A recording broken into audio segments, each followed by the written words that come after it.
24/7 news bulletin కి స్వాగతం.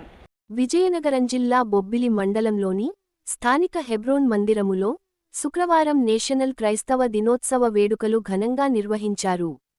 ఈ సందర్భంగా బొబ్బిలి పాస్టర్ ఫెలోషిప్ అధ్యక్షులు, ఇతరులు మాట్లాడుతూ మొదటి శతాబ్దంలో తోమ మద్రాసుకి క్రైస్తవ మత సువార్తను తీసుకువచ్చి మార్గం, సత్యం, జీవం అనే అంశాలపై అవగాహన కల్పించారన్నారు. యేసుక్రీస్తుతో నడచి ఆయన బోధ విషయంలో భారతదేశ వ్యాప్తంగా క్రైస్తవ మతం పై విస్తృత ప్రచారం చేసి మానవజాతి రక్షణ కోసం యేసుక్రీస్తువలే తన ప్రాణాలను సహితం లెక్కచేయకుండా ధర్మము కోసం తన ప్రాణాలను అర్పించరన్నారు.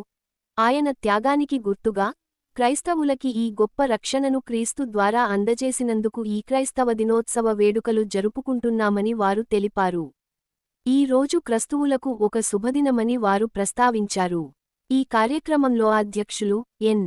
ధనజయనాయుడు, కర్రి కామేశ్వరరావు, ఆర్ఎస్ స్వామి ఇతరులు పాల్గొన్నారు.